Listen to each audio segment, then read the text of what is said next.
Sir, Israel के प्रधानमंत्री Benjamin Netanyahu के बेटे याईर नेतन्याहू ने ऐसे संकेत दिए कि उनके देश में भड़की विरोध की आग के पीछे अमेरिका का हाथ है। इजराइल की मीडिया के मुताबिक याईर नेतन्याहू ने ऐसा सीधे सीधे नहीं कहा, बल्कि उन्होंने एक के बाद एक कई ट्वीट को रीट्वीट किया, जिनमें यह दावा किया गया कि इजराइल में चल रहे प्रदर्शनों के पीछे अमेरिका की साजिश है। याईर नेतन्याहू ने जो ट्वीट शेयर किए उनमें अमेरिका को इजराइल के खिलाफ खड़ा बताया गया। ये दावा किया गया कि बेंजामिन नेतन्याहू की सरकार गिराने के लिए अमेरिका की तरफ से फंडिंग की जा रही है और इसी वजह से पिछले कई महीनों से लाखों लोग नेतन्याहू सरकार के खिलाफ सड़कों पर हैं। हालांकि ये विरोध उस जुडिशियल रिफॉर्म बिल के खिलाफ है जो पिछले हफ्ते ही इजराइल की संसद में पास हुआ, जिसके बाद इजराइल की संसद को वहां की सुप्रीम कोर्ट के फैसलों को पलटने का अधिकार मिल जाएगा। इसके साथ ही वहां जजों की नियुक्ति में भी सरकार का दखल हो जाएगा।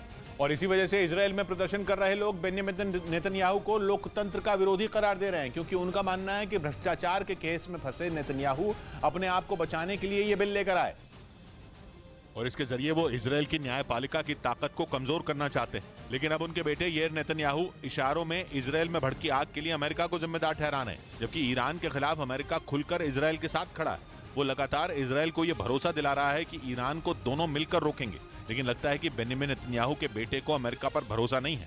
हालांकि ये पहली बार नहीं है जब याईर नेतन्याहू ने अपने पिता के विरोध में हो रहे प्रदर्शनों पर निशाना साधा हो। इससे पहले इस महीने की शुरुआत में भी उन्होंने ट्वीट कर प्रदर्शनकारियों को आतंकवादी बता दिया था। इधर अमेरिका के कैलिफोर्निया में एक गुरुद्वारे में गोलीबारी की घटना से हड़कंप मच गया, जिसमें 2 लोग घायल हो गए और आरोप है कि उन्हीं के जानकारों ने उन पर गोली चलाई। पुलिस के मुताबिक वहां 2 लोगों के बीच पहले झड़प हुई, फिर गोलीबारी शुरू हो गई, जिसकी सूचना मिलते ही पुलिस वहां पहुंची और गोली चलाने वाले की तलाश में जुट गई।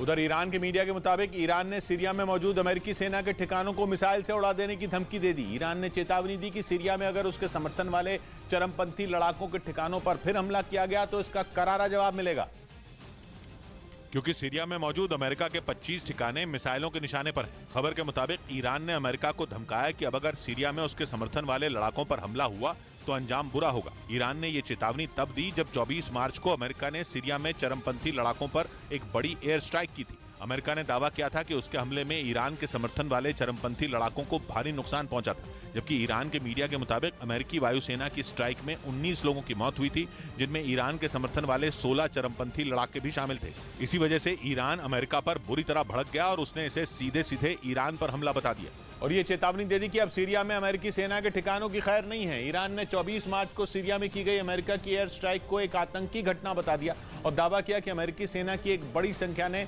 सीरिया में जबरन अपनी पैठ बना रखी है। हालांकि अमेरिका के मुताबिक आईएसआईएस के आतंकियों के खात्मे के लिए उसकी सेना के करीब 900 जवान ही सीरिया में मौजूद हैं, लेकिन ईरान ने आरोप लगाया कि अमेरिका झूठ बोल रहा है। ईरान के मुताबिक अमेरिका के 22 बड़े और 3 छोटे सैन्य बेस सीरिया में हैं और ईरान ने धमकी दी कि अमेरिका के ये सारे बेस चरमपंथी लड़ाकों की मिसाइलों के निशाने पर हैं, क्योंकि अमेरिका ने भी उनके ठिकानों पर हमले किए थे और लड़ाकू विमानों से वहां बम बरसा दिए थे। ईरान ने दावा किया कि अमेरिका ने स्ट्राइक करने के लिए ड्रोन का भी इस्तेमाल किया था, जिसकी मदद से ईरान के समर्थन वाले लड़ाकों पर मिसाइलें भी बरसाई गई थी।